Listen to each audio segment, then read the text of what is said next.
Sean todos muy bienvenidos al Foro Internacional Economía y Salud para Todos, conectando decisiones económicas con salud y bienestar real, que es organizado por la Asociación para la Promoción del Bienestar, APROB, en conjunto con la Central de Abastecimiento del Sistema Nacional de Servicios de Salud, CENABAST.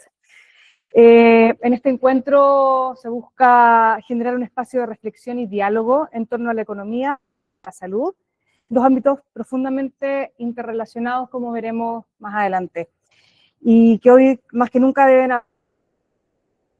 y poner la salud y el bienestar de las personas en el centro del desarrollo. Queremos agradecer a quienes están conectados desde distintos lugares y a quienes nos acompañan aquí presencialmente. Les recordamos que este foro se desarrolla en formato híbrido y que por tanto quienes participan en línea pueden hacer sus preguntas escaneando el código QR disponible en las presentaciones y en el programa impreso que está en sus sillas. Vamos a dar inicio, en honor al tiempo y a las personas que nos acompañan desde otros lugares, a la primera exposición de la jornada.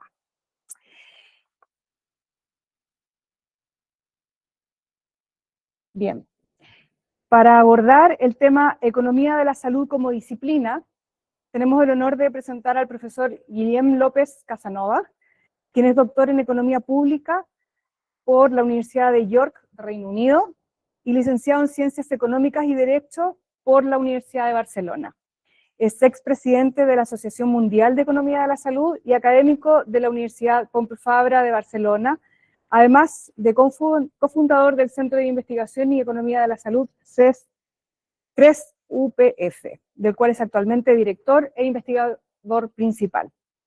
Le damos la bienvenida y le agradecemos por conectarse en este momento desde Barcelona. Profesor, buenos días, adelante. Es un placer estar con todos vosotros.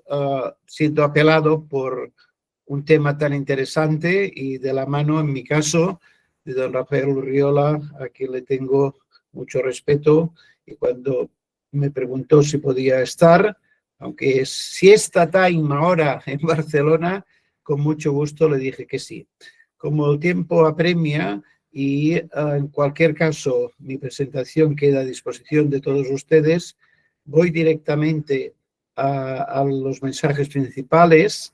De acuerdo con las indicaciones de las pruebas que hicimos ayer, constatamos que la audiencia era suficientemente diversa como para buscar un común denominador que no dejase a nadie fuera de lo que era el argumento principal.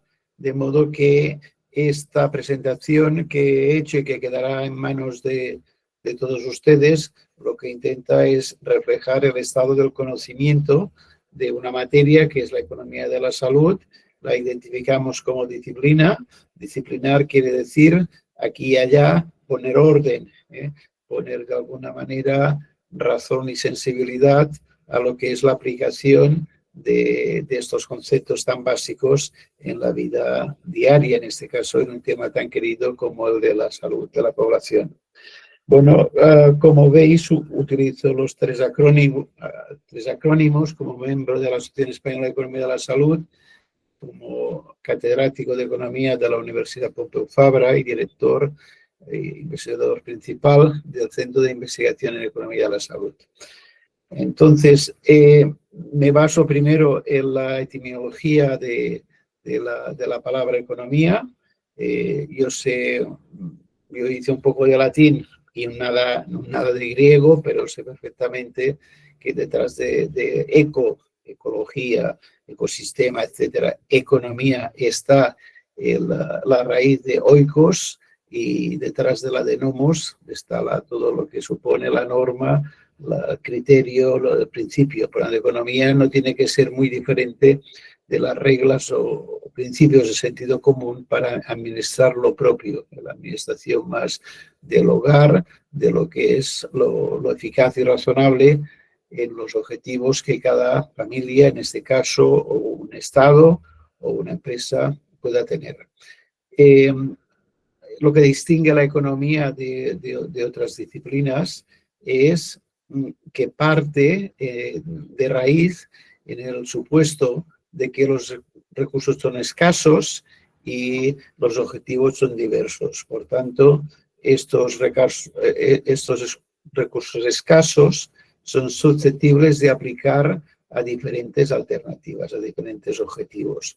Y de aquí nace la raíz principal de la consideración de la eficiencia, en el sentido de cumplimos el objetivo con los recursos que asignamos. Cuando conseguimos el objetivo, sacrificando el mínimo de recursos, ya sean los de la empresa, los de la familia o de los contribuyentes. Y la guía de racionalización, ahora diríamos el algoritmo de decisión para una asignación eficiente, es la de considerar los costes de oportunidad. Es decir, valorar siempre lo que hacemos en términos de lo que podríamos hacer y no hacemos. De hecho, Alan Williams, que fue uno de los padres fundadores de la economía de la salud y fue supervisor mío de la Universidad de York, utilizaba especie de frase complicada que decía, ¿qué es la eficiencia? Pues la eficiencia es estar a gusto con lo que se hace, estar satisfecho, ser feliz, diríamos hoy. ¿Y cuándo esto se da? Cuando, viendo lo que haces, aunque no te satisfaga del todo, supuesto que tienes que hacerlo, obviamente, lo que haces continúa siendo mejor que la mejor de las alternativas que podrías hacer y no haces. Entonces, lo valoramos todo lo que hacemos en términos de las alternativas que podríamos haber hecho y no hemos hecho, cogiendo la mejor de las alternativas que hemos perdido, y si continúa siendo peor que lo que estamos haciendo, diríamos que hemos obrado de un modo razonable, de un modo eficiente. Y esto quiere decir que vamos a valorar en el ámbito de la empresa los costes de oportunidad, el coste marginal en un sentido determinado, que es el monetario, el presupuestario, pero por elevación, cuando estamos en la economía doméstica o la economía pública, hay otras cuestiones que impregnan el coste de oportunidad más allá del dinero, como puede ser el tiempo de espera, el sufrimiento, la angustia, la espera de un diagnóstico, etcétera, etcétera. Todo esto es relevante en la economía, que aplicada a la salud va a tener unos vectores de impulso que vamos a ver son diferentes. Siguiente diapositiva, por favor. Esta es una labor que, lejos de poder ser tildada como economicista, es una labor más bien humanitaria, porque la utilización de los conceptos de la economía en un sistema sanitario de genética eminentemente público, los objetivos que vamos a confrontar son las de la asignación eficiente, de acuerdo con unos objetivos que incluyen mucho más que la maximización del valor en bolsa de la empresa o de maximizar los valores de la cuenta de resultados, sino que en este objetivo, en un sistema público, de entrada, por lo tanto, no algo aparte del objetivo, está la reducción de las inequidades, para conseguir que la población tenga un concepto de experiencia vital de salud de un modo justo. Esto nos lo recuerda Alan Williams y da mucho que pensar, contrariamente a esta opinión muy instalada que está en muchos ambientes politólogos, de que los economistas, el economicismo es aquello que pone precio a todo y no conoce el valor de nada. Tanto esta transparencia pondría en su lugar esta descalificación, que obviamente no la compartimos los economistas de la salud, y más los economistas de la salud en sistemas sanitarios, en sistemas de salud público, como la mayoría tenemos. Siguiente, por favor. Entonces, aquí tenemos ya el aterrizaje de lo que es el núcleo conceptual de la economía en un ámbito que es la salud. Por tanto, necesitamos valorar estos objetivos, que quiere decir equidad en el sistema. Estamos hablando de la equidad de acceso, estamos hablando de la igualdad de utilización de recursos, estamos hablando de la igualdad de resultados. Cuando hablamos de salud, ¿a qué nos referimos? ¿Cómo lo medimos? En nuestro ámbito es muy ya conocido la utilización de los AVAX o los QALYs en terminología anglosajona, Quality Adjusted Life Years, o años de vida ajustados por calidad, que para los que no conocéis es una medida de outcomes, de resultados finales de salud, en términos de años de vida ganados, es esperanza de vida ajustada por calidad ganada respecto del coste. El coste se tiene que contabilizar bien. Esta es una dificultad y a la vez un reto para los economistas de la salud. Los costes directos, los indirectos, los tangibles, los intangibles. En los tangibles hay valores que están en la sociedad y que no pasan por la contabilidad privada y también se tienen que considerar, etcétera, etcétera. Y de la adecuación de resultados y costes, que es lo que entendemos por eficiencia, y repito, en los resultados está un objetivo que va mucho más allá de gastar poco, sino de impactar en los resultados, impactar en los objetivos de gastar bien o consiguiendo los resultados de equidad que el sistema tenga establecidos. Y esto se tiene que financiar, eso se hace a través de presupuestos y eso se hace a través de organizar sistemas. Los más conocidos, y que tampoco me voy a poder detener mucho en ellos, el sistema Beveridge o los sistemas Bismarck.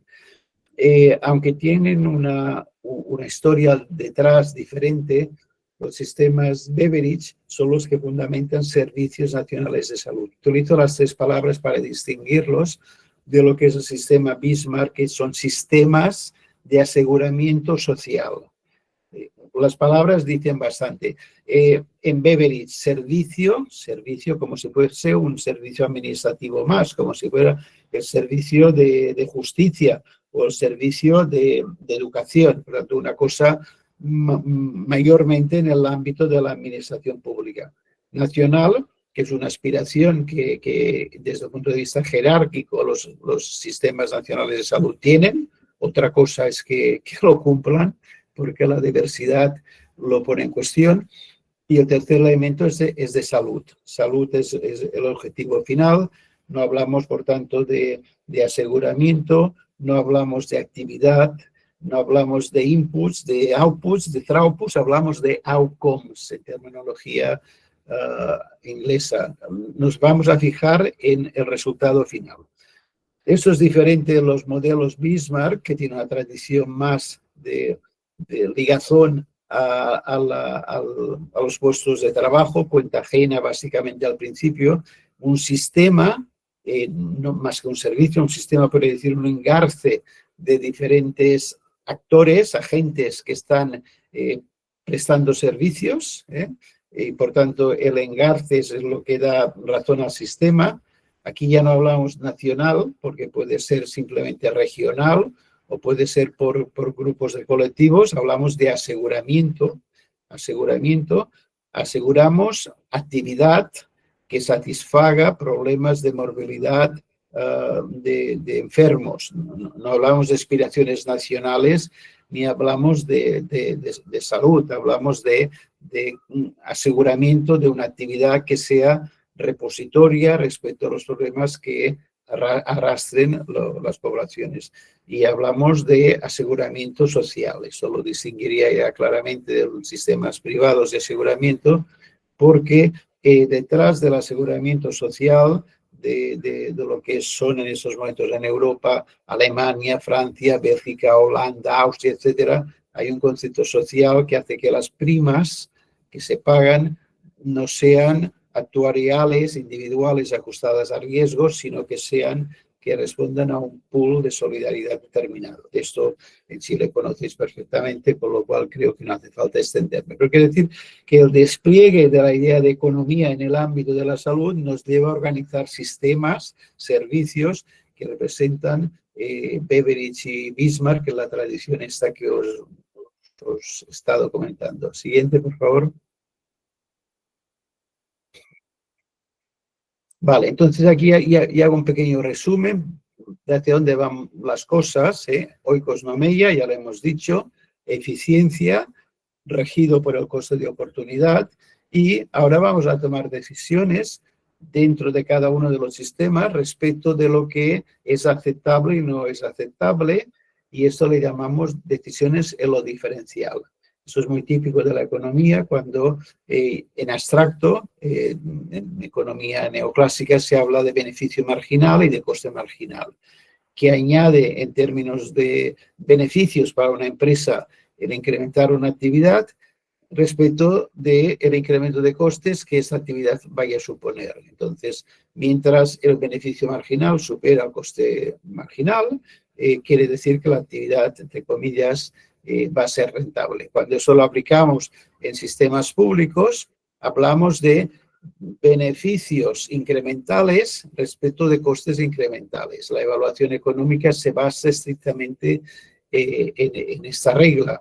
Si un nuevo tratamiento terapéutico que añade en términos de resultados de salud respecto de las alternativas existentes y que supone en términos de costes adicionales respecto de la actuación del servicio que ahora es prevalente. Por lo tanto, esta dicotomía y esta búsqueda de equilibrio entre beneficios y resultados siempre desde un punto de vista de costes marginales o costes incrementales.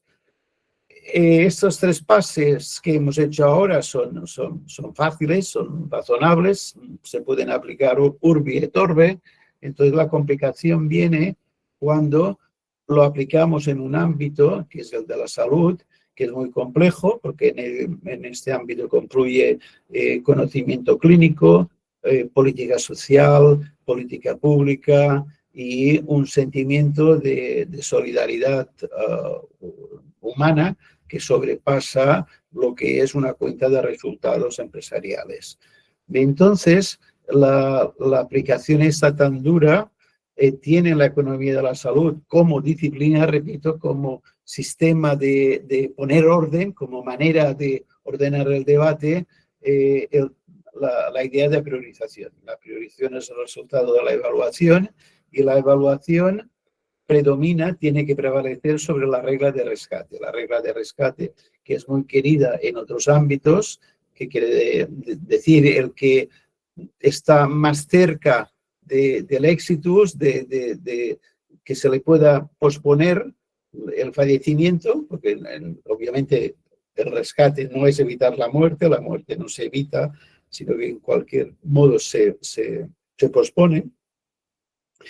Tiene que evaluarse en términos de qué otros colectivos pueden sacar beneficio de los recursos escasos, mejores beneficios en términos de los objetivos de salud poblacionales. Por tanto, aquí lo duro es que los recursos son escasos, cada cual aquí individualmente y de acuerdo con su talante solidario quisiera más recursos para la salud, pero esta es una decisión política para la cual los individuos tenemos opinión como votantes, pero no podemos esgrimir una verdad por encima de la que piensen otros que pueden contemplar otros criterios más allá de la priorización sanitaria versus la educativa o la de otros servicios sociales.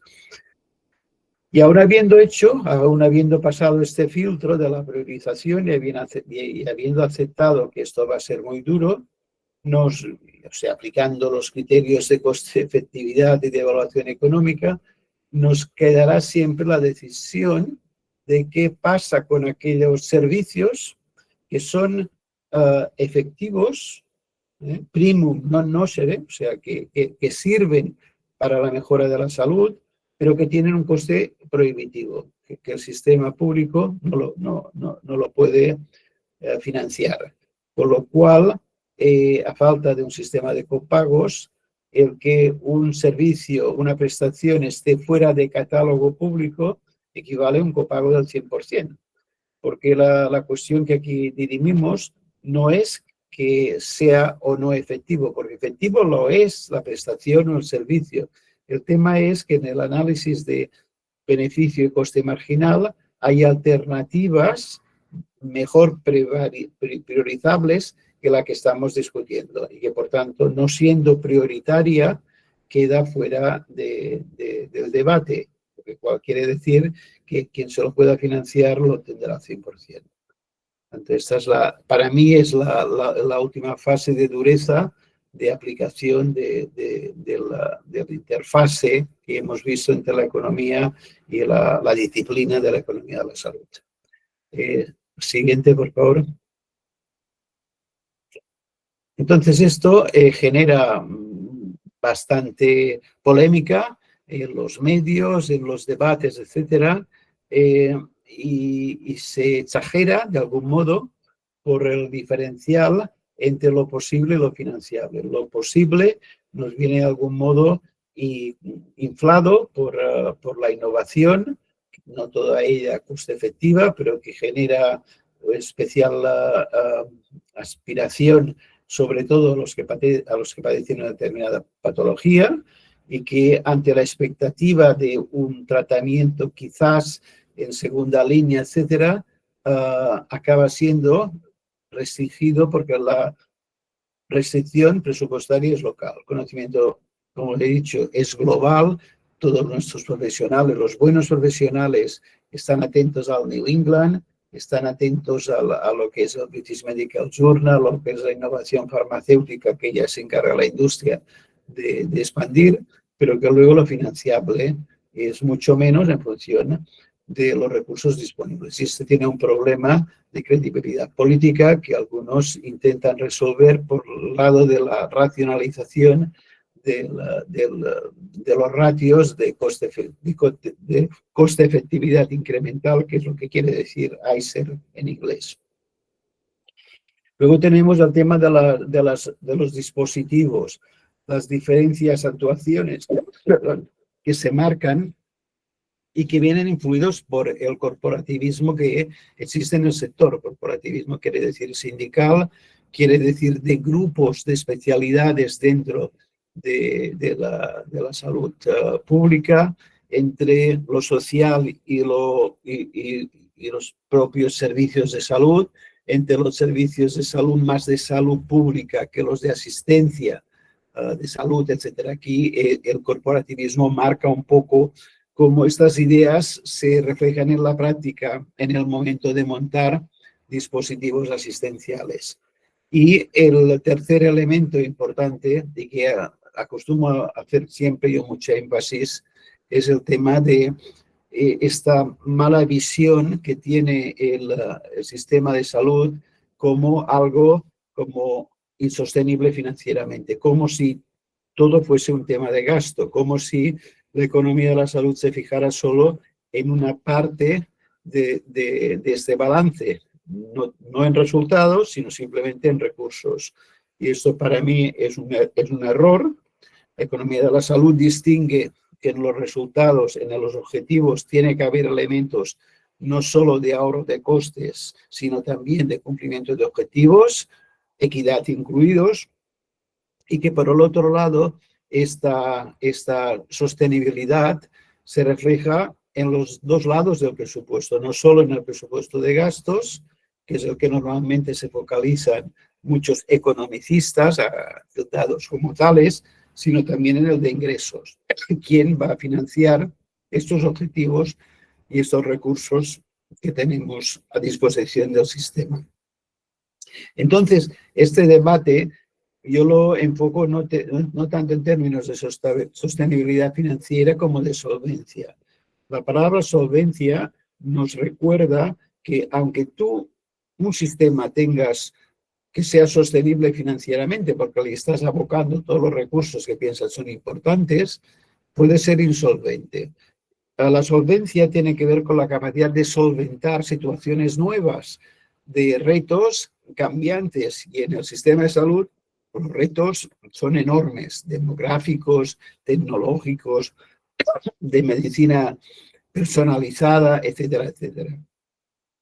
Y estos problemas de solvencia casan mal con la idea muy instalada en los sistemas de salud públicos de que los sistemas se tienen que consolidar. Yo siempre digo, sí, consolidar quiere decir anquilosar y quiere decir rigidez y quiere decir falta de posibilidades de adaptación.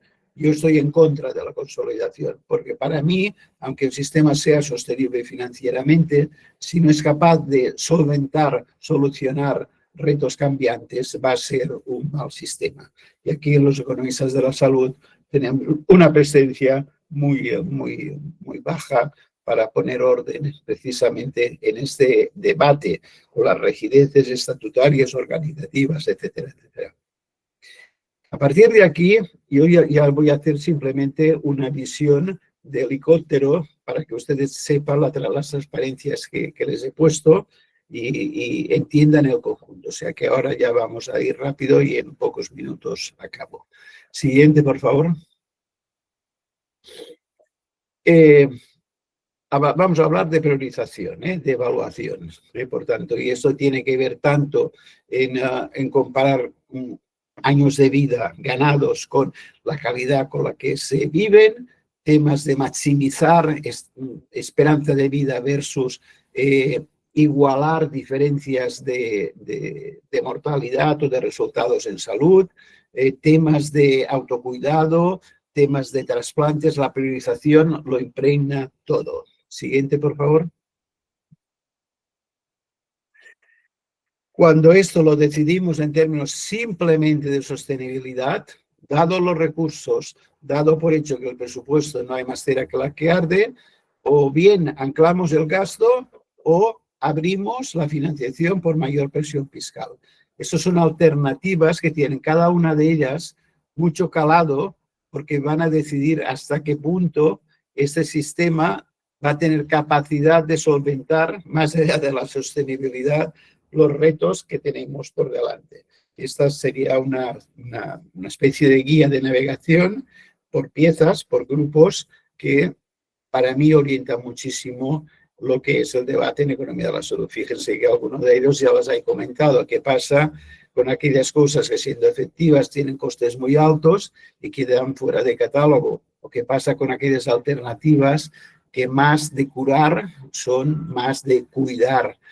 Hasta qué punto tiene justificación que esto se financie con primas o con impuestos obligatorios. O sea, cada uno de esos temas tiene su calado y seguro que en los diferentes policy papers que ustedes pueden entrar en la web del CRES, del Centro de Investigación, van a encontrar, tanto por mi parte como la de Vicente Ortún o Guillermo o Pere Ibern, mucho material al respecto. Siguiente, por favor.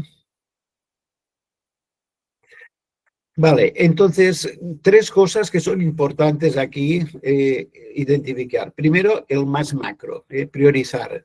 Segundo, el estructurar organizaciones de modo coherente, sabiendo cada cual qué función tiene que cumplir.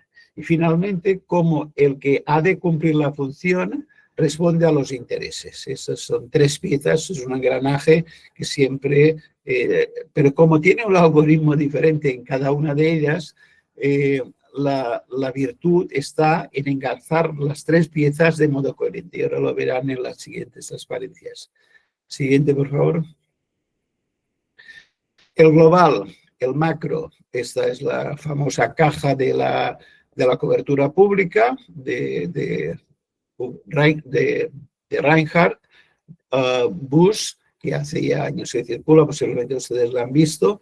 La caja es el resultado de cobertura poblacional por un lado, la amplitud, es decir, el alcance de los servicios que se cubren y finalmente cómo eso se traduce en utilización. Los tres ejes pueden desarrollarse más o menos y da el volumen de recursos que vamos a tener que financiar.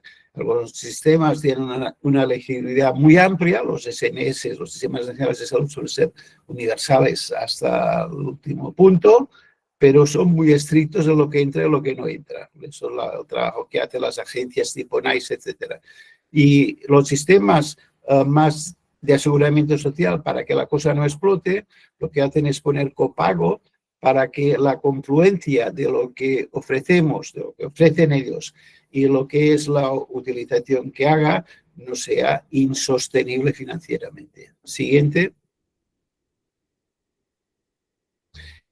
Cuando tienes este problema y tienes que decidir qué entra y qué no entra, la tradición más fuerte es la del coste-efectividad. El ICER, como les decía, el coste de lo nuevo en términos de lo que es la pauta prescriptora existente y el impacto que tiene en mejora de QALYs, de años de vida ajustados por calidad respecto a los resultados de los tratamientos prevalentes. Y si quiere una cosa más suave, que es muy típica de sistemas de aseguramiento, en el caso holandés, este es un filtro el tunnel que le llaman. Primero bastaría identificar si la asistencia es necesaria, luego si es efectiva, porque si no es efectiva ni pan ni agua. Tercero, si es eficiente, si hay una manera de ser efectiva con costes inferiores. Y finalmente, si ha pasado todos estos filtros, si tiene lógica que esto quede a responsabilidad individual o tiene que ser responsabilidad pública, colectiva. Entonces, lo que iría en el Basic Package es el resultado de estos filtros. Siguiente, por favor. La parte meso, hemos visto la parte macro, la parte meso. ¿Qué tenemos aquí en la parte meso? Cómo estructuramos las organizaciones. Y aquí, esto es el pan de cada día. Tienes, por un lado, un sistema de definición por objetivos, lo que en las escuelas de negocios se llama la misión de la organización. Tienes que tener un buen sistema de información que sea coherente con estos objetivos. Tienes que tener un sistema de control para mirar los ajustes que se deban, tanto para corregir o para retroalimentar los sistemas de definición de objetivos, y luego un sistema de financiación e incentivo que lo facilite. Y por debajo de esta estructura, que se visualiza muy bien en este entramado, está la cultura organizativa. Por debajo de la estructura está todo lo que no está arreglado, la organización cómo lo interpreta. ¿Hay liderazgo? ¿No hay liderazgo? ¿Cómo damos centros de responsabilidad diferentes a los centros de coste, etcétera? De aquí lo que hay que recordar, que es diseño estratégico de organizaciones, es que lo que hagamos en los 4 sistemas se tienen que resolver de modo coherente y todos a la vez. Es decir, lo que hagas en sistema de información tiene que recoger correctamente lo que son tus objetivos. El sistema de control tiene que saber aprender, no solo castigar. Y el sistema de financiación tiene que moverse en ámbitos diferentes a los incrementales. Si lo haces bien, etcétera. Todos están engarzados. Una estructura con 4 pilares que no está bien engarzada y con una cultura organizativa de arenisca, lo más probable es que no aguante los problemas de solvencia que va a tener nuestro sistema de salud. Vayamos ya a la parte meso de los agentes aseguradores. Siguiente, por favor. Aquí no voy a poder ir con mucho detalle, pero está bastante detallado si lo piensan un poco. Separa las 4 funciones básicas de todo sistema de salud: la planificación, la financiación, el aseguramiento y la compra. Entonces, todos los sistemas de salud, tanto los SNS como sistemas de aseguramiento, evolucionan en un sentido a otro. ¿Quién hace qué? ¿Hasta cuánto puedes descentralizar funcionalmente? Esta es la primera de las evoluciones, la más primaria. La siguiente, por favor. Verán las que son más modernas. ¿Hasta qué punto puedes llevar una planificación que separe la financiación, el aseguramiento, la compra, para incentivar a los productores, a los que son los entes que hacen haciendo el trabajo? ¿Hasta qué punto puedes utilizar aseguradores no públicos, dada la función que tiene cada uno, intrínseca, lógica, a su propio oikos nomeia? Aquí que en Chile conocéis suficientemente bien si es mejor un aseguramiento que llegue a no público, o si se tiene que acabar en áreas geográficas de salud, como por ejemplo en España, o en su día como se intentó en el Reino Unido con los GPs fan holders, con los médicos de cabecera. Siguiente, por favor. En el lado ya final, micro, el que tiene que hacer el trabajo tiene que ser responsable de lo que hace. Y entonces aquí la dicotomía se expresa en 2 ejes: el del financiador, el pagador, y el que presta el trabajo, el proveedor. Entonces, en el eje de Ascisas tenéis ordenados algunos sistemas de pago que en función de cómo se utilicen pueden ser coherentes con el sistema o pueden ser contraproducentes. Pongo un ejemplo porque no puedo entrar en más detalle. Si el pago de la actividad del prestador es por ítem, obviamente el riesgo financiero para el que paga es máximo. Fijaros que está arriba de todo. Si el que financia paga un per cápita, el pagador ya tiene mucho menos riesgo financiero, lo que entra por lo que sale, y en cambio los proveedores asumen riesgo, especialmente los proveedores privados, porque por poco que no consigan ajustar riesgos y tengan poblaciones difíciles, la financiación no incentiva suficiente la buena actividad. Por tanto, fijémonos que aquí el eje sería, si pagas por acto o reembolsas costes, no vas a tener problema por parte del proveedor que te va a hacer el trabajo que le pidas y lo va a cobrar, pero la eficiencia va a ser muy escasa. Si tú trasladas completamente el riesgo al financiador, en la parte de abajo, aquí el problema que puedes tener es que haya inequidad, que haya selección de riesgos, que es como se le denomina, que es un problema de que con la capitación, que tiene otras virtudes en favor de la eficiencia, tiene este problema. Por tanto, en los incentivos hay que buscar en cada caso la virtud en un intermedio. Siguiente. Entonces, ya acabo con esto. ¿Qué puede aportar la economía de la salud a quienes administráis nuestros servicios? Entonces, eso es muy fácil. Dos slides. Siguiente. Primero, que acumulemos datos. O sea, que como gestor tengamos una información objetivable. Porque de esta información objetivable es donde habrá la investigación de economía de la salud que nos va a permitir hacer recomendaciones de policy making basadas en la evidencia. Es la siguiente transparencia. ¿Cómo queremos estos datos? La lista de calidad individualizada que permiten los estudios microeconómicos, la continuidad del episodio asistencial, que sea abierta para que diferentes grupos de investigación puedan trabajar en ellos y separar lo que es correlación de lo que es causalidad, que es el gran drama de la investigación en economía de la salud. Siguiente. Los gestores nos aportáis a la economía de la salud una buena gestión de datos, ya lo he dicho, sin gestionar, sin buenos datos no se hace buena investigación. Siguiente. Porque es precisamente de esta buena investigación que vamos a tener que derivar la evidencia del buen uso. De todo lo que hemos montado en el discurso de la economía de la salud como disciplina, en la práctica se nos va a fundir si no trabajamos con buenos datos. Yo creo que eso, la siguiente, yo creo que prácticamente era todo lo que os quería comentar esta tarde. Siguiente. Entonces, si nos entendemos bien unos con otros, vamos a aportar que lo que hacemos valga la pena en términos de los costes que la sociedad asume en nuestro favor. Siguiente. Voy a quedarme, siguiente, las conclusiones las tenéis, no voy a exacerbar énfasis en uno u otro y entonces ya me quedo para escuchar al resto de mis contertulios en esta mañana. Muchas gracias a todos.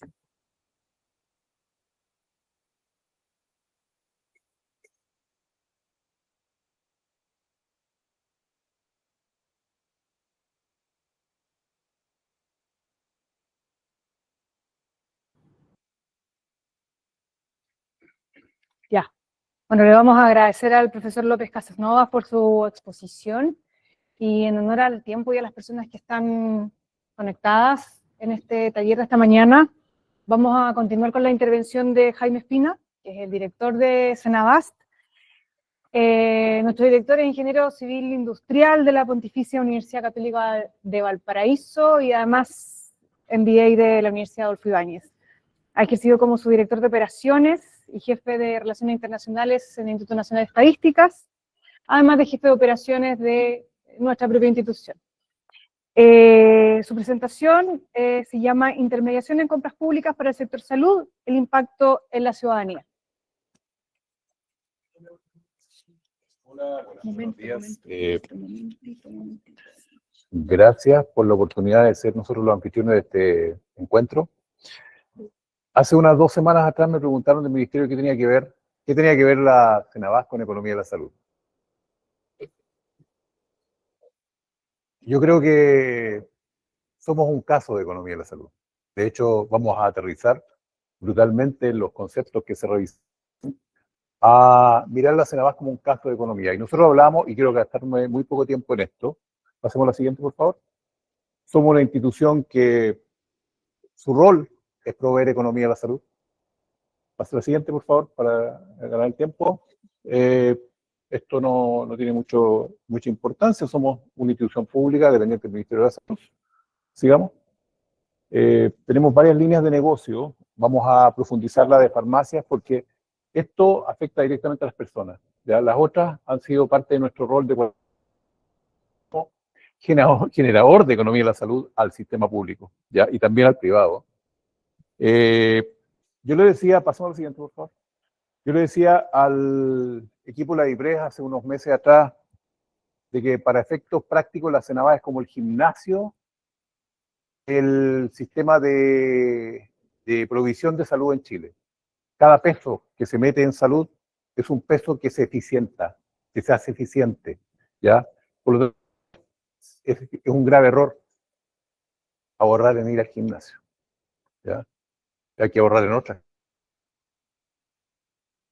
Pasamos a la siguiente. Nosotros ejecutamos una justicia distributiva haciendo que el proceso de abastecimiento a todo el territorio sea al mismo precio. Esa es una cuestión que muchas veces no se sabe. El paracetamol que llega al consultorio de Putre o a la Droquita, que es el almacén farmacéutico que está en Isla Navarino, llega al mismo precio que al San Borja Herrera. Eso es justicia distributiva. Economía de la salud empieza digamos, de que estemos en este seminario. Sigamos la siguiente, por favor. Transamos 1.800 millones de dólares al año, ¿ya? Somos el principal comprador público, ¿ya? Pero es importante conocer, y lo conversaba recién con el superintendente, cuál es nuestro modelo, porque ha sido un modelo que ha sido producto de un proceso creciente de eficiencia a través de estos 94 años. Hace 60 años teníamos fábricas de la CENAVAS. Fabricábamos algodón, fabricábamos gasa, comprábamos las lechugas para los hospitales. Hemos ido optimizando y concentrándonos en nuestro core. ¿Okay? Pasemos a la siguiente, por favor. Aquí hay una de las cuestiones clave. Este proceso de generación de monopsonio, ¿ya? O sea, agrupar compradores para poder generar eficiencia en el proceso de abastecimiento. Y el ahorro, y es súper importante aclararlo, no solamente implica eliminar eslabones en la cadena de comercialización, no solamente implica la negociación atomizada, sino que implica incorporar la eficiencia a un proceso de producción farmacéutica particularmente, que es sensible a las economías de escala. De todas las industrias humanas, la industria más sensible a la economía de escala es la industria farmacéutica. ¿Ok? Porque no es lo mismo cambiar de producir camisas a pantalones a cambiar de producir metformina a paracetamol. ¿Ya? Es tremendamente sensible a la economía de escala. Por eso, cuando generamos economía de escala y lo demuestra la concentración de la producción farmacéutica en el planeta, ¿ya? Por eso se genera estos ahorros cuando compramos de forma eficiente, compramos de forma planificada y compramos de forma de largo plazo, ¿ya? Siguiente, por favor. Aquí vamos a algunos ejemplos de ahorro, ¿ya? Esto tiene que ver con los precios del sistema institucional, la venta institucional. No estamos hablando de venta a personas. Venta institucional, este es el precio en que se comercializan productos al sistema público, que le compra, y el precio que logra CENAVAS. Un ejemplo. Ya, pasemos al siguiente, por favor. Modelo de negocio, es tremendamente clave conocerlo. ¿Por qué? Porque nosotros hemos ido migrando a nuestro modelo, a este modelo que es en que somos un intermediario virtual, fundamentalmente en el 98% de estos 1.800 millones de dólares que hablábamos al año, 98% es en que somos un intermediario virtual. Establecemos acuerdos de abastecimiento, pero el fármaco no pasa ni por nuestras manos, ni física ni contablemente. ¿Ya? Nosotros solamente nos aseguramos de que ese... Pero no pasa por nuestra mano, lo cual nos tiene muy tranquilos en todo caso. ¿Ya? Hay un 2%, al siguiente por favor, en que sí pasa por nuestras manos. Es un 2% que nosotros conversábamos ayer de que las magnitudes nos obnubilan un poquito. Ese 2% son como 70 millones de dólares, no es un 2% gordito. ¿Ya? ¿Por qué tenemos este 2%? Porque también importamos. ¿Ya? Importamos fármacos que, a traerlos de otros lugares, de otras latitudes, hay eficiencia desde el punto de vista de los precios, particularmente en la negociación que hace OPS a nivel regional latinoamericano, de la cual somos un usuario destacado. ¿Ya? Y ahí, obviamente, tenemos que almacenar y distribuir atomizadamente a toda la red de salud chilena. ¿Okay? Cuando el profesor hablaba de solvencia, yo me acordaba de la pandemia. Yo tuve el honor de ser parte, no era director, ¿ya? De una épica que tuvimos como institución, en la que funcionarios nuestras lloraban de emoción, trabajando de lunes a domingo durante un año y medio, de lunes a domingo, sin exagerar, ¿ya? 50 personas en la oficina y el resto desde su casa. Pero le hicimos y ganamos el premio de la excelencia institucional como Senabas ese año. ¿Ya? Siguiente, por favor. Avancemos más rápido para poder escuchar. El proceso es fundamentalmente a través de la ley que exige, y ahí estamos discutiendo las exigencias, exige cosas que a nosotros no nos gustan, porque nosotros somos depositarios de la confianza de la ciudadanía respecto de 1.800 millones de dólares. Por lo tanto, tenemos que hacer las cosas bien y transparentemente. Y la ley de compras, con todo su proceso de eficiencia, nos garantiza eso. Siguiente, por favor. Vamos particularmente al tema de las farmacias privadas. Hace 10 años ya, con las populares primero y después con las privadas, nos dieron una tarea que es muy bonita. Mucha gente pensó, y alguna todavía piensa dentro de Senabas, de que era desviarnos de nuestra misión institucional histórica y que iba a afectar negativamente a esa misión institucional histórica. Todavía no lo hace. ¿Ya? Espero que no lo haga nunca, pero probablemente no lo hace porque cuando hablamos de hospitales o de red pública de salud, nuestra participación de mercado supera el 70% del gasto del sistema de servicios nacionales de salud. El 70% es a través nuestro. Cuando hablamos de farmacias, sumando las privadas más populares, no llegamos al 3%. ¿Ya? Puede que esa sea una razón de que el impacto todavía no afecte a la red de salud en menos eficiencia al que tenemos hoy día. Esperamos que no, ¿ya? 2015, populares, 2020, ley Senabas. Una de las cuestiones que a veces nos preguntan es si las iniciativas de política pública que se implementan en esta institución tienen continuidad a través de los cambios de gobierno. Yo felizmente puedo decir que sí. Hay una inercia institucional y una evidencia, independientemente del color político del gobierno, que reconoce las cosas que se hacen bien y las mantiene. ¿Ya? La siguiente, por favor. Un tema importante, que es parte de este 3%, es que el 3%, 3/4 son populares. 160 farmacias populares que tienen trabajo con nosotros reflejan más de 43.000 millones de pesos vendidos de Senabas en el año 2024 a esas farmacias populares, versus 14.000 millones que transamos a través de las farmacias privadas en convenio, que son 1.200 contra 360. ¿Ya? Aquí hay una hipótesis, que cada peso que nosotros ponemos en una farmacia, popular o privada, es un peso que llega a una persona. Tenemos miles de ejemplos, miles de experiencias del impacto en el bolsillo de las personas. El 40%, y quizá un poco más del 40%, de lo que se transa en populares y privadas es para enfermedades crónicas. ¿Cuándo viene la enfermedad crónica? Más del 50% del gasto total que es una persona en su vida lo hace el último 10 años de su vida. El producto más vendido por lejos es el losartán. ¿Ya? Siguiente, por favor. Que el ahorro con la red de hospitales es grande, con las personas, y no lo digo como caricatura, emocionante. Personas se ponen a llorar, señoras mayores se ponen a llorar. Cuando en el 2021 fuimos a Machalí a preguntar cómo les iba. Estábamos haciendo muy mal en el tema logístico. Y hemos ido arreglándolo. ¿Ya? Pero una señora que fue a comprar un producto le costaba 4 veces más barato. Pensó que era una oferta de esas ofertas temporales y compró 4 cajas. ¿Ya? Sigamos.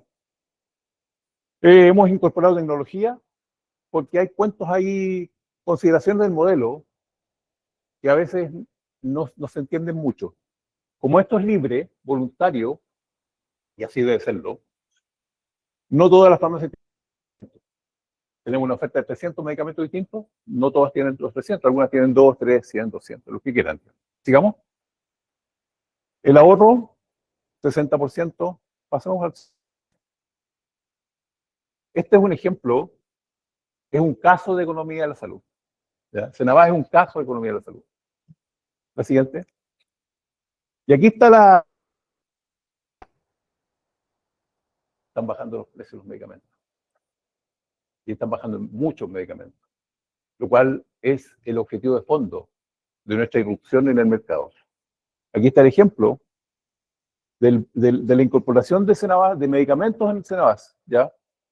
Vendido a través de Ahumada, Cruz Verde, Farmex y Salcobran, ¿ya? Farmex y Senabas, ¿ya? Salcobran tiene menos medicamentos que nuestra oferta, pero también están bajando. Estamos haciendo un efecto en el mercado, a pesar de ese 3% chiquitito, ¿ya? Lo cual es nuestro objetivo de fondo. Nuestro objetivo no es tener una tremenda participación en el mercado del retail farmacéutico. Nuestro objetivo es que los precios sean más bajos, que haya un menor gasto bolsillo, como lo realizamos hace 2 días en la Universidad de Chile, ¿sí? Católica. La siguiente, por favor. Otro ejemplo de otro medicamento que tiene un descuento crucial en ahorro, y esto nos genera un montón de efectos colaterales. Nos deja fuera de mercado, por ejemplo.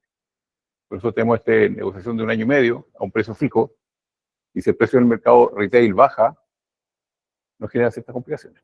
¿Ya? Pero tenemos que avanzar en luchar para que incorporemos eficiencia en estos flujos. La siguiente. Farmacias comunales, como les decía, 48.000 millones de dólares. Pero 48.000 millones de pesos. Eso, de pesos. Que son lo que se lanzó el año 2024. Ahí hay una explicación por qué crece tanto las comunales versus las privadas. En las privadas estamos impactando negativamente un negocio privado que tiene un justo rédito por su ejercicio comercial. Por eso el impacto y el atractivo es menor que la comunal, que no tiene fines de lucro y es una institución pública, a fin de cuentas. ¿Okay? Siguiente. Ahí están las farmacias comunales, cómo han crecido. ¿Ya? Aquí es importante un punto. Esto no tiene nada que ver con cuestiones judiciales que están teniendo hoy día, que se conocen en la prensa. Las farmacias comunales son tan sanas o enfermas como lo es la gestión del municipio, de cada municipio por separado. ¿Ya? Y hay municipios que tienen gestiones muy buenas, como Maipú, por ejemplo, que tiene 4 farmacias comunales, y gestiones que no son tan buenas. ¿Ya? Pero hay varias comunas que ya están teniendo una pequeña red. ¿Ya? La siguiente, por favor. Como le decía, la transparencia es clave. Nosotros, aparte de lo que establece la ley, hemos promovido la transparencia a través de un observatorio que ha sido generado por el equipo de inteligencia de negocios. Aprovecho de felicitar ahora. ¿Ya? Porque aquí tiramos toda la carne a la parrilla. Nada de lo que hace Senabas debe ser secreto. Es un tema que estamos en discusión. Ya hay algunas cosas que posiblemente por negociaciones que son beneficiosas para el sistema de salud debieran serlo. ¿Ya? Y vamos a presentar una propuesta para establecer condiciones en las cuales haya confidencialidad en los procesos de abastecimiento. ¿Ya? Pero en general, en nuestros contratos no debieran haber secretos respecto de demanda, respecto de distribución y otros tipos de aspectos que son de nuestro giro. La siguiente, por favor. Es un ejemplo del observatorio, digamos. ¿Dónde está el desafío de la innovación? ¿Ya? Una cuestión que, como les digo, la inercia institucional virtuosa hace que las políticas públicas se instalen en un gobierno y se concluyan en otro. Esto parte con el gobierno anterior. ¿Ya? Y hoy día nosotros ya tenemos la siguiente, varios medicamentos registrados. El objetivo, obviamente, está lejísimos de querer reemplazar la industria local o la representación local de industrias multinacionales. El objetivo es complementar el abastecimiento cuando existan problemas de acceso. ¿Ya? Ahora, el acceso lo entendemos de dos maneras, y ahí empezamos un poco a incorporar una discusión respecto de eso. El primer acceso, prohibitura asilo, no es negocio en Chile, no se vende. ¿Ya? Pero es para la hipertensión de embarazadas, ¿cierto? Puedo estar equivocado y hay embarazadas con hipertensión acá. Pero no se venden los negocios. Entonces, lo que tiene que hacer el Estado, resolver el problema de crecimiento, genera que el mercado no es atractivo ese producto en Chile. ¿Ok? Dapsona también. ¿Ya? Los sodios son el tema de la burcordelia. ¿Ya? Y es el primer atisbo de lo que estamos pidiendo en el Parlamento y ojalá sea ley este año, que esta reforma integrada que nos va a permitir adjudicación múltiple, denominamos nosotros, que es no poner todos los huevos en la canasta. ¿Ya? Cuando tenemos todos los sodios, perdón, todos los sueros y los inyectables en un solo proveedor, y ese proveedor tiene problemas de producción, o el proveedor de productos para la limpieza, en realidad no es la limpieza la palabra, es la esterilización, suspendemos 600 cirugías. ¿Ya? Siguiente, por favor. Ahí hay más productos que estamos registrando. ¿Ya? La siguiente. Para ir terminando, nosotros somos el principal comprador, somos el músculo de economía de la salud del sistema de salud pública chileno. Muchas gracias. Con eso estamos.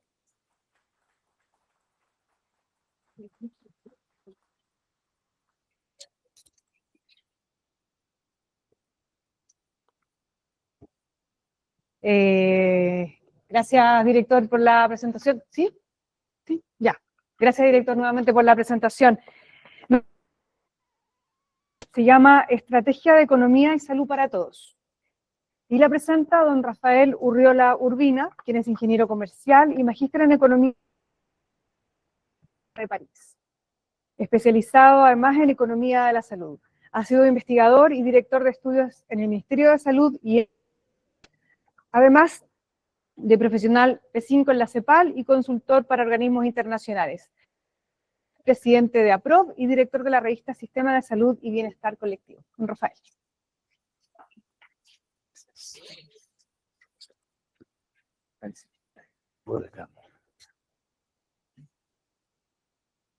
Bueno, en primer lugar, agradecer la presencia de ustedes, agradecer la cantidad de gente que está conectada a este seminario y por supuesto agradecer la invitación a Guillén López, quien inmediatamente aceptó de participar en algo que, como vamos a verlo, tiene una cierta novedad, no solo en el país, sino incluso a nivel internacional. Obviamente, el director, Jaime Espina, hizo una presentación en la cual creo que le puso un título central. Senabat es un caso de economía de la salud y la presentación que él hizo evidentemente muestra la importancia de la economía de la salud.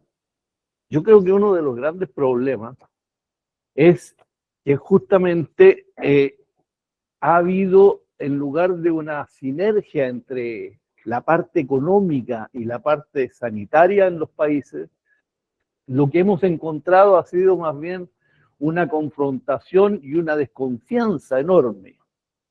Cada vez que algún funcionario de los ministerios de salud se acerca al Ministerio de Hacienda, en Hacienda, ¿no es cierto?, sacan todos los mecanismos de defensa porque la discusión es cuánta plata me van a pedir y la discusión por el otro lado es cuánta plata voy a pedir.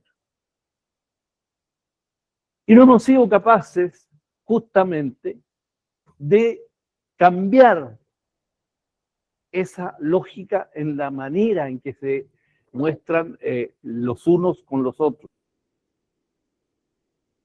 Una sola vez en los últimos tiempos ha habido una cierta sinergia y una cierta conversación entre los dos sectores, en época de pandemia, como lo vamos a ver. Si no, tenemos un enorme problema. Ahora bien, este problema no es solo de... No, déjalo todavía por ahí. Este problema no es solo de Chile. La propia Organización Mundial de la Salud no ha tratado los temas de economía de una manera directa, sino los ha tratado más bien de la misma manera que se han... Justamente con la pandemia, el año 2020, se crea el Consejo sobre Economía de la Salud para Todos. Consejo que tiene varias características. Uno, que fue conformado por la OMS por primera vez como una cosa especial. Y la segunda característica también muy especial, que ese primer consejo fue constituido por 10 personas, las cuales eran todas mujeres. Es decir, por una vez que uno pudiese reclamar, ¿no es cierto?, una equidad de género al revés. Pero sin embargo tuvo una enorme importancia. Fue creado gracias a la pandemia, pero y surge la necesidad de crear una estrategia global de economía de la salud. Les advierto que su conferencia latinoamericana. Vale. Una ventaja, si así se quiere, porque esta estrategia está en discusión en la Organización Mundial de la Salud. Y no existe todavía el documento final sobre lo que va a resultar, porque la Asamblea 76, 76ª, suena difícil.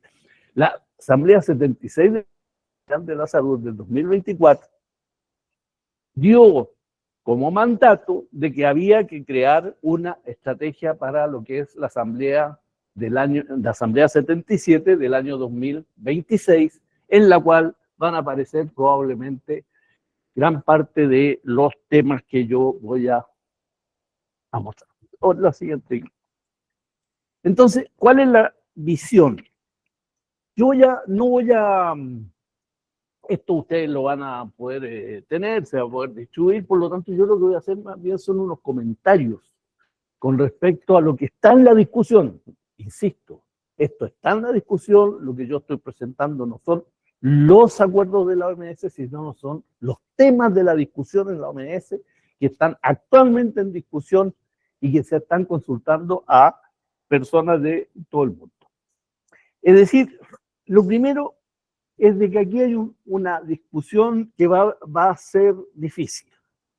Que la economía esté al servicio de la salud, bueno, es decir, a quienes estamos en salud sí nos gustaría, pero si yo estuviera por alguna casualidad en el Ministerio de Desarrollo Social, diría, ¿y qué pasa, por ejemplo, con las personas mayores?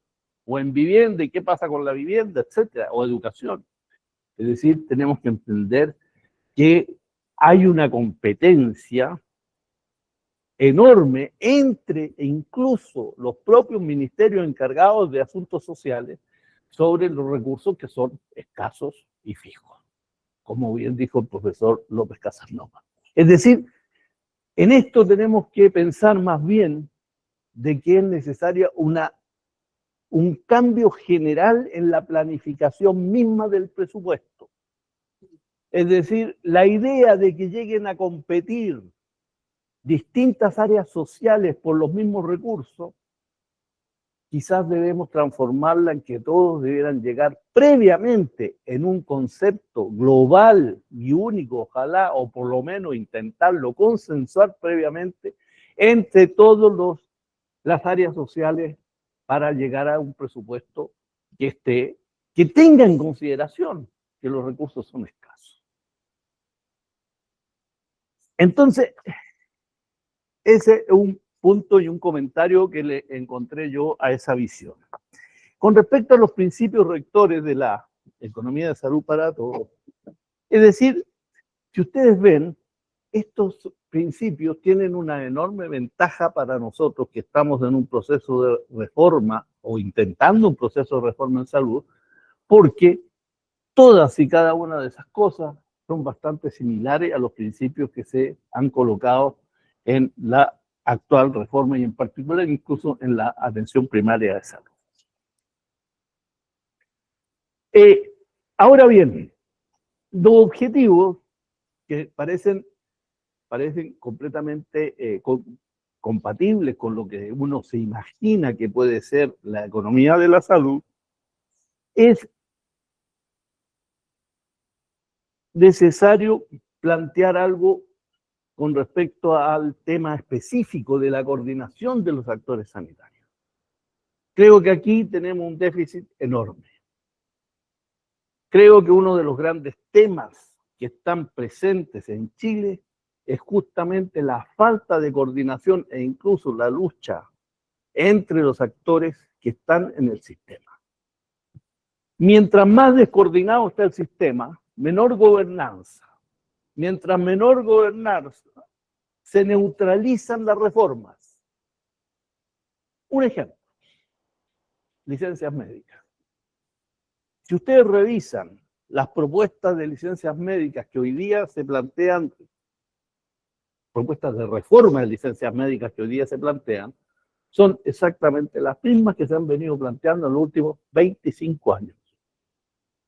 Las mismas. Incluso yo me permití hacer una recopilación de los acuerdos de las distintas comisiones gubernamentales y parlamentarias, y todos los acuerdos se van repitiendo. Y no ha habido ningún cambio. Y la pregunta entonces de la gobernanza es ¿por qué no cambian las cosas? Siendo que todos sabemos lo que hay que cambiar, y todos dicen que sí hay que cambiar. Y ahí entonces viene el problema de la descoordinación de los actores, de la falta de una capacidad de liderazgo para poder hacer esas transformaciones, y creo que ese es uno de los temas principales que complementan los objetivos que están en discusión en la OMS. Existen estas direcciones estratégicas, vamos a pasarlas para que se vean. Son 5, vamos a verlas cada una. Y tal como les digo, esto ustedes lo van a tener y seguramente van a tener el documento el próximo año. A principio del próximo año deberá estar ya el documento disponible. Por lo tanto, yo me permito apenas hacer algunos comentarios. Es decir, aquí viene la parte macroeconómica que planteaba el profesor López Casasnova, que hay en salud o hay en economía de la salud un área macroeconómica. Esa área macroeconómica es el área que vincula al sector sanitario con el total de las otras áreas del país y en particular con los sistemas financieros o de hacienda o de finanzas. Entonces, cuando uno ve esto, aquí aparece un ejemplo que es necesario pensar, y en Chile va a ser necesario pensar de manera muy profundamente, cuando dice garantizar que las políticas de protección social cubran a la población.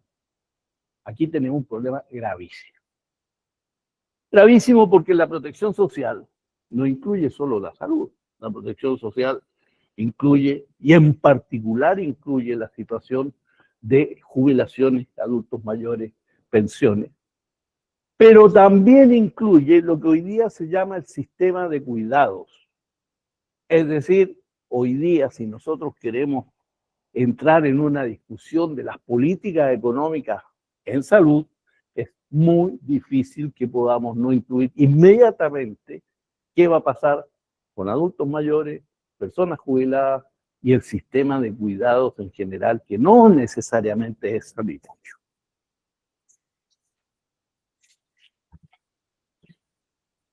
Hubo un momento, tal como les avanzaba, hubo un momento en que sí hubo una gran discusión y hubo una gran sinergia entre el sector sanitario y el sector financiero.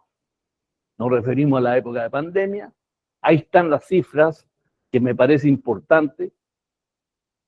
Que hoy día el sector sanitario fuera a pedirle, estamos discutiendo el presupuesto, el 0% adicional del presupuesto al Ministerio de Hacienda, lo más probable es que significaría el cambio de las autoridades de salud. Sin embargo, hubo un momento en que el Producto Interno, 24% en Estados Unidos, por ejemplo, que se destinó a resolver los temas de pandemia. Y esto pasó en todos los países. Nosotros hicimos este estudio justamente el año 2020 en el marco de la Comisión Andina de Salud y Economía, en el cual se llegó a estos valores. Es decir, los gastos se destinaron tanto a transferencias directas para salud como a transferencias que permitían amortiguar los problemas que las personas tenían de ingreso. Es decir, hay momentos, hay circunstancias que han permitido que exista algún tipo de acuerdos entre los sectores. No me refiero a que todo el tiempo tengamos la holgura de pedir 20% del Producto Interno para salud, pero sí que podamos hacer discusiones más conjuntas entre ambos sectores.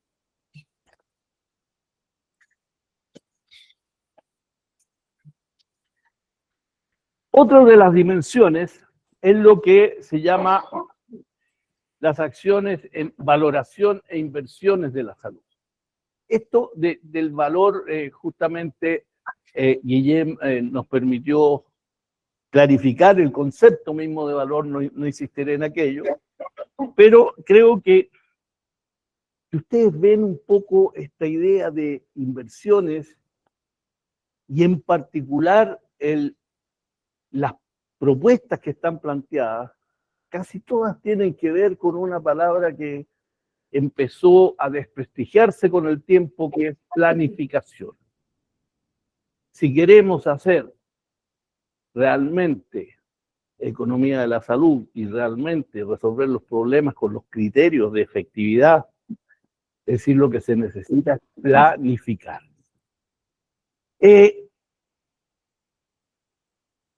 Esa discusión está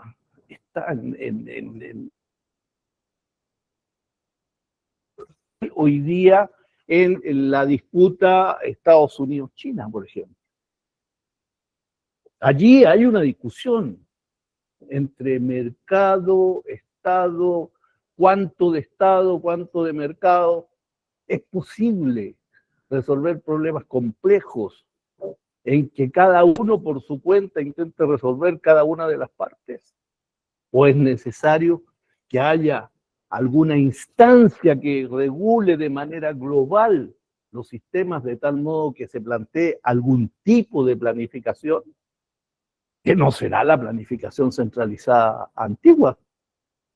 De hecho, por nombrar a India, para no colocarnos en la disputa actual, que eso puede tener otras repercusiones, pero India lo que dice es que ellos pasaron de una planificación del qué hacer a una planificación hacia dónde ir. Si queremos realmente hacer propuestas en el sentido de mejorar la valoración y las inversiones en el sector salud, va a ser necesario tener un marco de planificación para saber a dónde vamos, que permita incluir los aspectos sanitarios junto con todos los demás aspectos que incluye la planificación. Esto nos lleva a discusiones muy de fondo, muy interesantes, pero que están muy vigentes. En cuanto al financiamiento, lo que dice tiene que ser complementado en Chile. Los fondos actuales en Chile no alcanzan para resolver los problemas de salud básicos. Eso no cabe duda. Y peor aún cuando, por razones que solo existen en Chile, se mezcla algo que no es sanitario, como son las licencias médicas, en el marco de las cotizaciones. Es decir, las cotizaciones en Chile, si uno las mira estrictamente, no son 6% para salud. Es decir, son entre 3% o menos.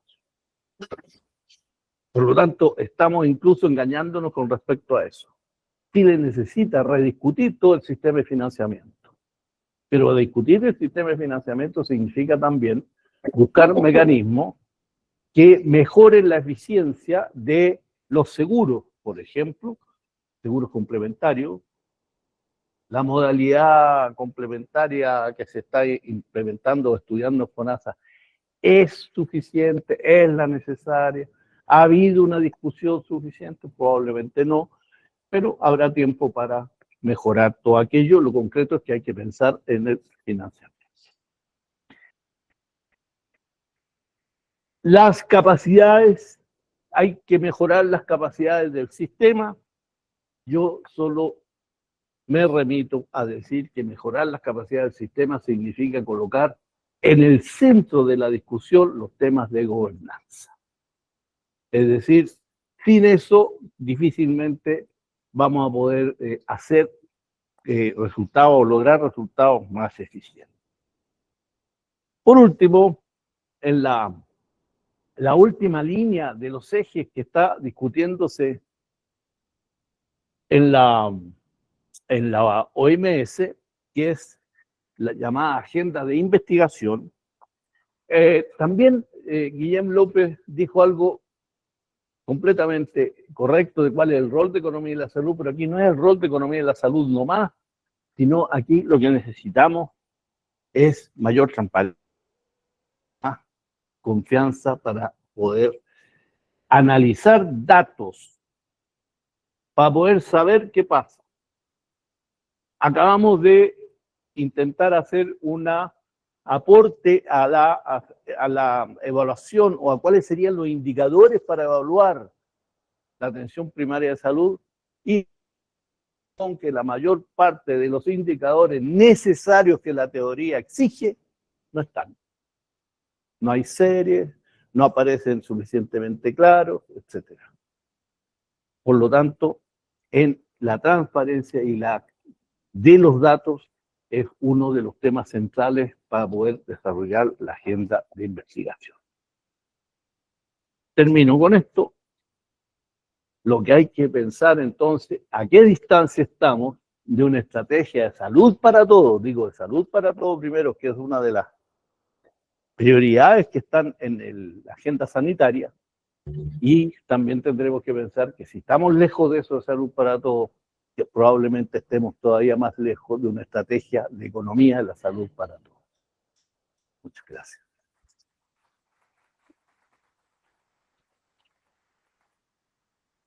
Sí, vamos a partir la segunda parte de este taller con las preguntas que hemos recibido a través del código QR. Y tenemos al profesor López Casanovas online, Sí. al director de Senabas, Jaime Espina, y el profesor Rafael Urriola en esta parte de las preguntas. La primera pregunta, como para abrir el debate, ¿verdad?, surge de las necesidades económicas que tiene la salud pública en Chile y que se incrementan permanentemente, año a año. Y que incluso sobrepasan los límites del presupuesto muchas veces establecido. ¿De qué forma creen ustedes que se puede abordar aquellas limitaciones para asegurar un acceso eficiente a la salud pública?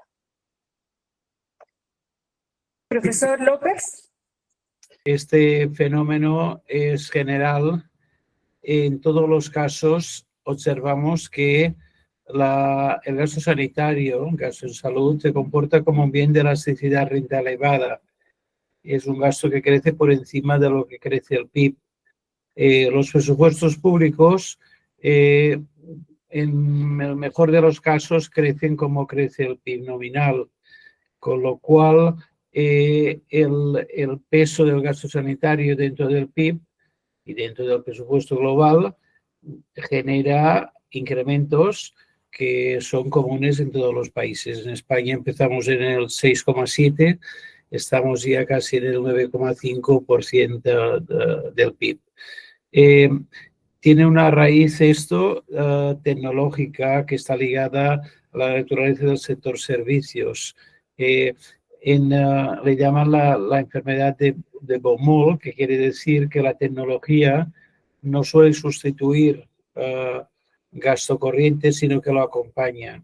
Con lo cual, todo lo que en el sector empresarial o productivo es una sustitución de un factor productivo por otro, aquí lo que vemos es que la tecnología se hace acompañar de más gasto corriente, con lo cual ese crecimiento es general.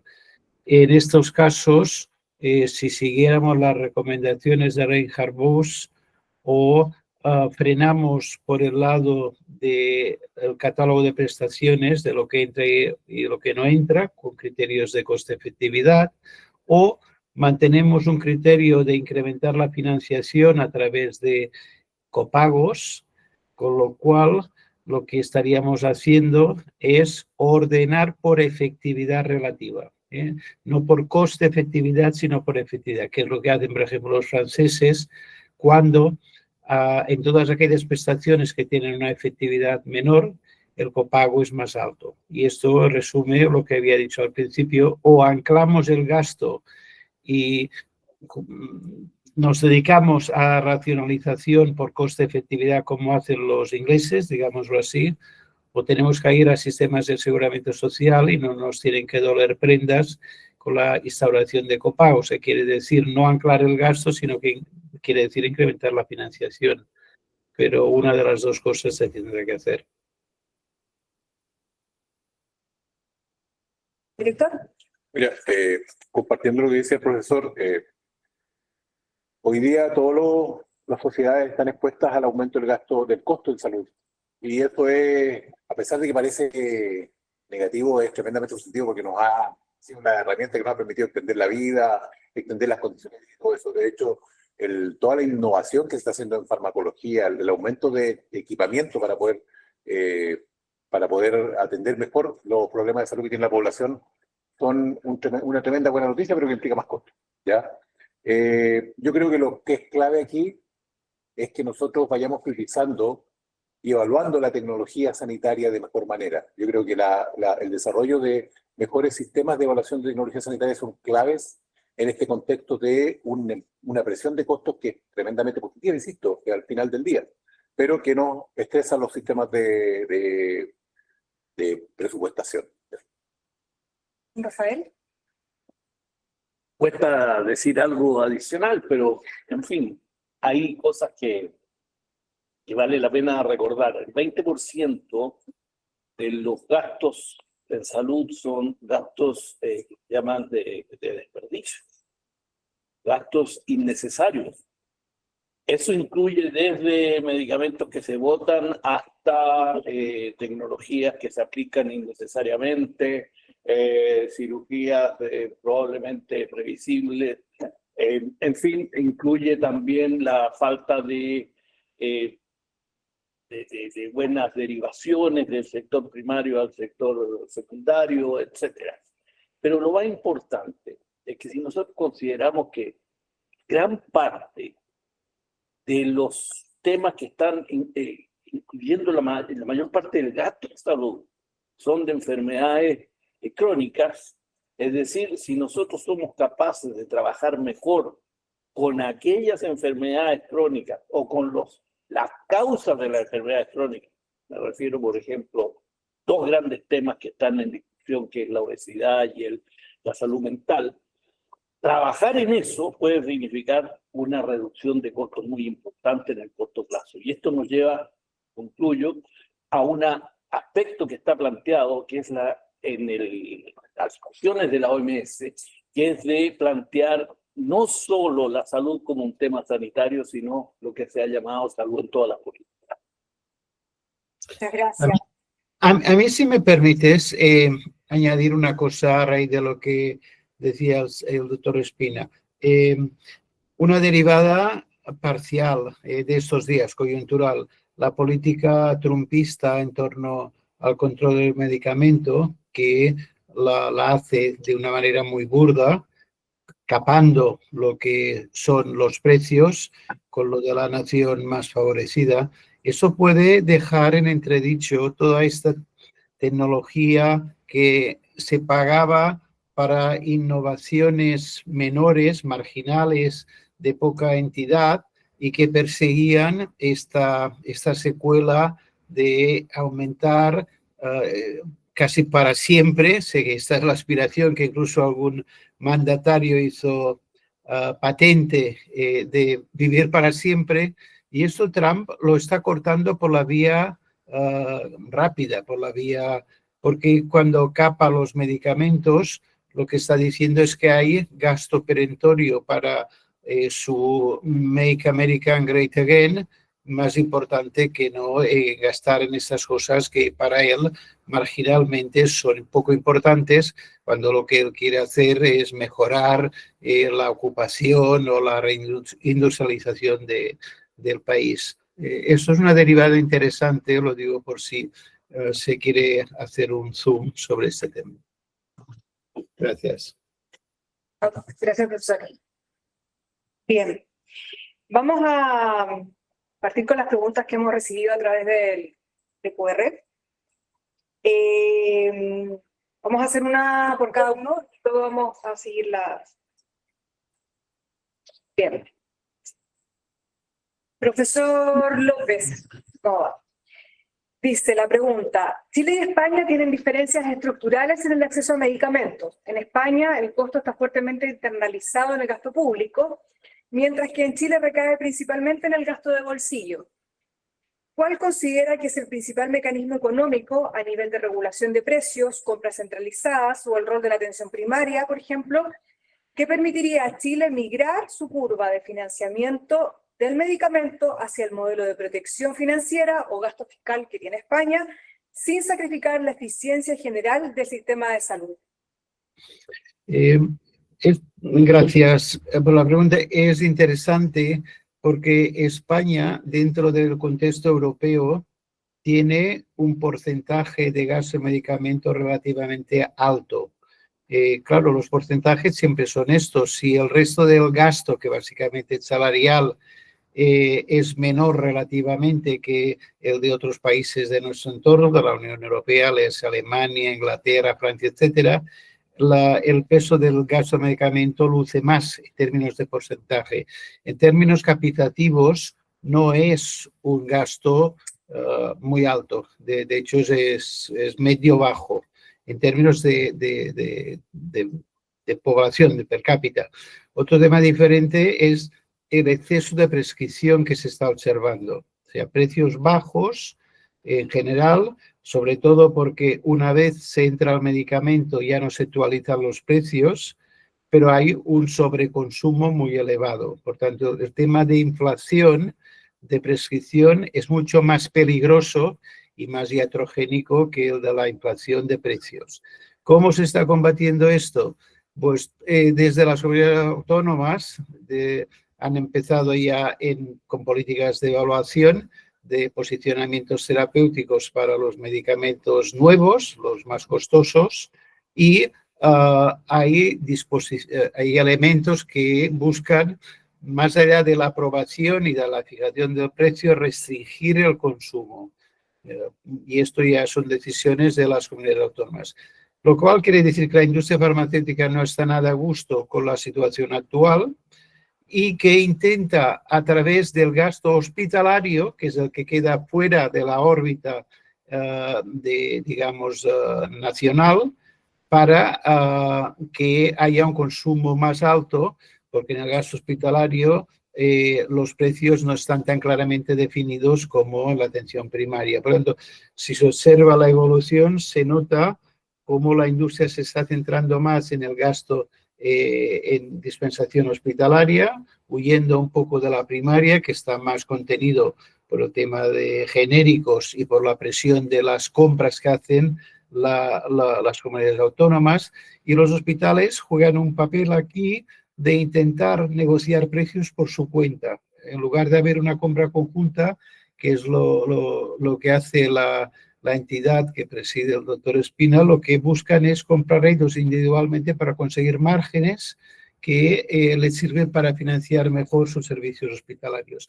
Lo que estoy diciendo parece un poco complicado, pero es una centripetación de costes entre diferentes proveedores asistenciales. Muchas gracias, profesor. Director, ¿qué porcentaje de los fármacos intermediados por Senabas a las farmacias privadas ya están garantizados por el Estado? ¿Y qué espacio hay para mejorar la gestión de dispensación de modo que las personas no vayan a comprar lo que el Estado ya garantiza? Gracias por la pregunta y gracias por la oportunidad de responderla. Mira, yo lo he declarado en varios foros, digamos, y tuvimos una Adimecha hace un tiempo contándole cuánto demoraba una persona en recibir su medicamento garantizado y cuántas veces le decían que no había, ¿ya? Yo creo que el gasto bolsillo es una hidra con dos cabezas. La cabeza que es más visible, que la que está en la prensa, y la que está en los medios, y la que tiene que ver con la Senabas, y tiene que ver con las farmacias populares, es el precio de los medicamentos. Pero creo que no es la más importante. Hay otra que tiene igual o mayor importancia, que es la capacidad del sistema público de dispensar los medicamentos que la gente tiene garantizados, por las diversas formas de garantía, desde GESA hasta Ricardo Soto. Nosotros como intermediarios en este flujo, hemos sido interpelados por la falta de medicamentos en Ricardo Soto y por la falta de medicamentos en GES. Medicamentos que no tenían problemas de quiebre, ¿ya? Hoy día nuestro sistema de dispensación de garantía es muy malo. Es muy burocrático además. Antes de la pandemia, nosotros tuvimos, porque nos gusta ir a todas las farmacias ambulatorias y los hospitales, en el hospital Sotero del Río. Al Sotero del Río, según información del director, llevaban 1.500 personas todos los días a buscar sus medicamentos. A las 5 de la mañana. La farmacia abría a las 10. Y el director me decía, Jaime, yo puedo atender solo a 1.000 personas. O sea, 500 personas se iban sin nada todos los días antes de la pandemia. Ahora ha cambiado un poco con dispensación a domicilio, cuestiones que están en las ofertas de los candidatos al gobierno, digamos, pero la situación es esa y no ha cambiado radicalmente en todos estos años. ¿Ya? En Punta Arenas, la demora puede llegar a 6 horas de esperar. ¿Ya? Y la situación de no hay al final es tremendamente frustrante para la población, y por eso una persona que tiene que tomarse el bus o la micro, 740 pesos, a llegar al hospital a buscar su medicamento, esperar las horas que tiene que esperar y que le digan que no, termina comprándolo. En los sartanes están todas las garantías prácticamente y es el 40% de nuestras ventas. ¿Ya? Entonces ahí tenemos un trabajo pendiente. ¿Ya? Nosotros estamos en un proyecto tremendamente desafiante que tiene como primer objetivo garantizar que los hospitales tengan lo que tienen que tener. ¿Ya? Y eso es lo que nosotros denominamos tecnológicamente interoperabilidad. Señor, usted no me pidió esto. Señor, usted me está pidiendo esto y tiene solo stock. Eso. Pero falta abrir las dispensadoras de medicamentos.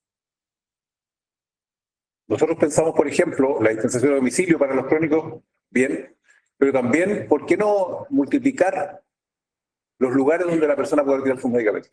Yo creo que esto es un problema importantísimo que tiene impacto importante, fundamental en el gasto bolsillo.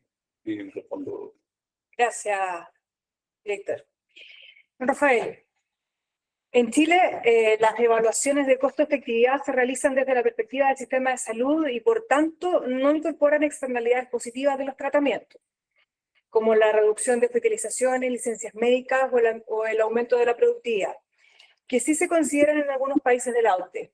Desde su mirada, ¿cree usted que este enfoque restringe la valoración real del impacto de las tecnologías sanitarias o se debe avanzar hacia una evaluación con perspectiva social que capture el valor total de un tratamiento que un tratamiento genera para las personas, para el sistema y para la economía? Gran pregunta, y sobre todo yo diría que ahí está planteado un desafío para las autoridades de salud de los próximos años, porque en realidad la primera cosa que se viene a la cabeza con esa pregunta es de que es necesario coordinar al propio sistema. Es decir, cuando uno ha trabajado en el Ministerio de Salud, por ejemplo, uno lo que ve es una cantidad impresionante de pequeños feudos. Muy rara vez hay conversaciones del departamento con el departamento del frente. Es decir, cuando digo del frente, que están a 2 metros y pueden pasar años y no se juntan, no conversan, no tienen nada de planificación.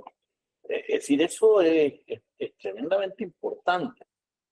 ¿Para qué decir? Bueno, ahora yo me permito decir estas cosas, antes me hubiese costado decirlas, pero ahora les puedo decir, ustedes van, miran FONASA y el Ministerio de Salud. Eso es como, me recuerda a mí esas peleas que tienen los equipos de fútbol, por ejemplo, la Serena con Coquimbo, que están al lado y tienen unas tremendas peleas, siento que podrían ser un solo club, pero no, se dedican a eso. Entonces, yo creo que ahí hay otro tema bastante grave, es decir, que el FONASA tiene muy malas relaciones con el Ministerio de Salud en general y eso viene como en la cultura, en el ADN de los funcionarios y eso yo creo que hay que cambiarlo. Entonces, hay cosas que son de gobernanza que van a permitir mejorar estos grandes proyectos que serían de hacer más eficiente el sistema en su conjunto. Gracias. ¿Me permitís que añada algo sobre este tema? Por supuesto. Y profundizando un poco lo que decía el doctor Urriola. La mayor parte de presión que se tiene en estos momentos en evaluación económica para incorporar la perspectiva social procede de la industria farmacéutica, por lo que entiende son sustituciones o de otros costes más allá de los propios del medicamento. Y esto, si se mira con cuidado, es un arma de doble filo. En primer lugar, cuando las agencias públicas de evaluación hablan de perspectiva social, esto es básicamente Suecia en estos momentos y algo en la agencia Liquid alemana, están hablando de otras cosas. Porque fijémonos, los servicios nacionales de salud solo incorporan, y es donde el doctor Urriola estaba haciendo énfasis, lo que va a presupuesto público. Tanto da que sea presupuesto de servicio social como que sea de salud, porque al fin y al cabo el tenedor último es el contribuyente, digamos, o si es el ciudadano. En la perspectiva social, cuando incorporamos, por ejemplo, la mejora de la productividad, el que ahorre costes en algún otro sector productivo, que baje el absentismo laboral, etcétera, sería muy discutible que estos elementos ayudasen a incrementar el precio del medicamento, porque sería como si la mejora en el bienestar social se la apropiase al 100% la propia industria farmacéutica con un precio más alto. Y además, en Europa, por ejemplo, establecería esta doble manera de cribar un medicamento, porque en función de cómo se medicaliza una sociedad, en función de cómo se cuida la salud mental, por decir un tema, o se atiende a los cuidados paliativos, ya sea en casa o ya sea en instituciones públicas, el precio debiera de variar. Y esto en la Unión Europea sería una mala cosa por tema de comercio paralelo, precios de referencia internacionales, etc. Con lo cual quiero decir que la perspectiva social la tenemos que entender entre servicio social, digámoslo así, y presupuesto de salud, pero que si la externalizamos en externalidades sociales de verdad, sería muy discutible que esto ayudase a incrementar el precio del medicamento, con lo cual la industria se quedaría como una parte del incremento del bienestar que la innovación generase, y eso al menos es discutible. Perdón. Gracias, profesor. Bien, estamos llegando al cierre de este taller esta mañana.